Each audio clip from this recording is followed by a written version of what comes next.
You having flashbacks at all? Yeah, it was kind of cool coming out here. I think it's the first time I've been to a practice in a long time, but it's cool to see Derek out there. It's been a while. Been waiting for this for a while. With a lockout, I thought you'd be out there. I thought about it. I asked Pat if I can come work out with him. He said, "Yeah, tight end, not quarterback. We have one, so I'll be out there a little bit." How do you control it as a brother and as an NFL quarterback, doing both in terms of giving advice? Well, I give him a hard time as a brother, so it's easy. So I just kind of look at it as a quarterback now. So I mean, when I'm up here, when I'm in the film room and stuff with him, I'll just try and give him some knowledge. I've got some experience with it, so hopefully he can take something away from it. You know what the pressure is like of coming in here with huge expectations. He also comes in with that.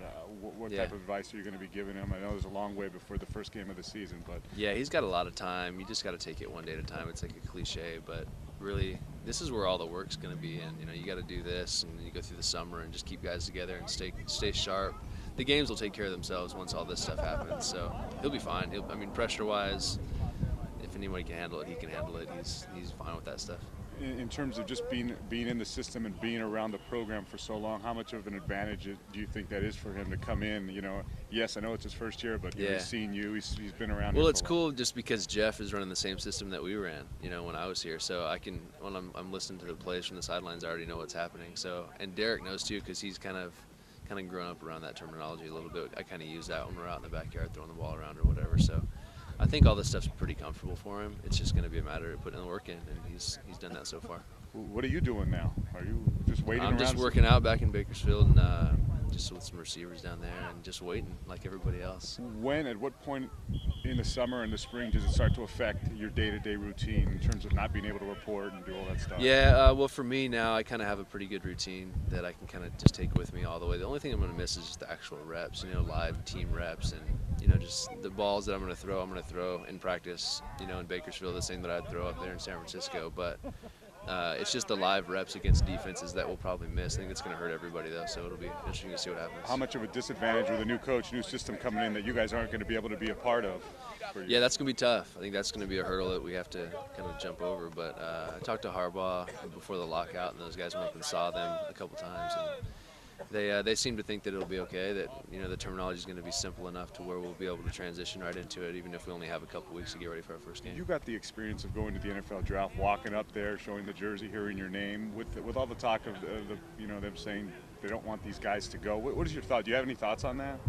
If I wasn't going to be the first pick, I wouldn't have gone to the draft. That was just my deal. But I had signed before, and we went.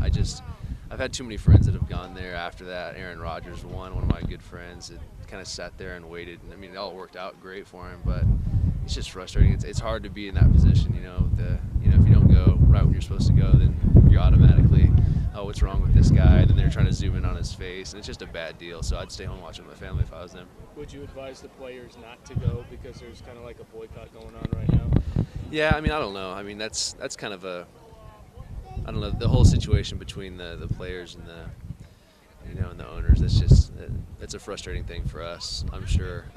We're up there in San Francisco talking just a couple weeks ago.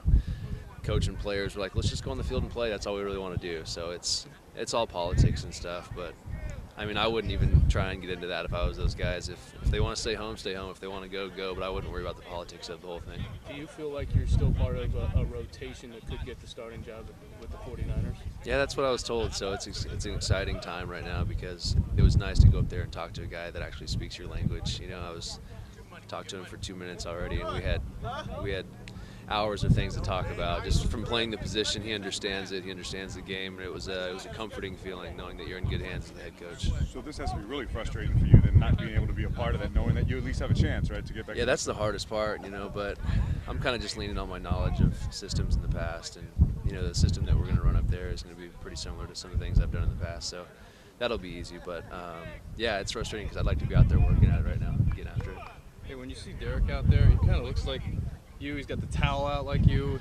Runs like you, seems to throw like you. Do you see like a twin brother out there? Yeah, but he tries to be flashy. Like he's got the black tights and the long sleeves, and I don't know. But yeah, he does okay. He definitely resembles me a little bit, but he's got his own swagger, I guess. Is he kind of ahead of the curve as to where you were about his point of his college career? Oh, no doubt. No doubt. He could probably come to camp with me, honestly, and he'd be okay. I think mentally he's there. It's just going to be reps. live game situations, just all the things that he has to go through. So, but he's up to the challenge. He'll be fine. I had him on my show yesterday, and he told me to ask you who throws the better deep ball. So I have to ask you.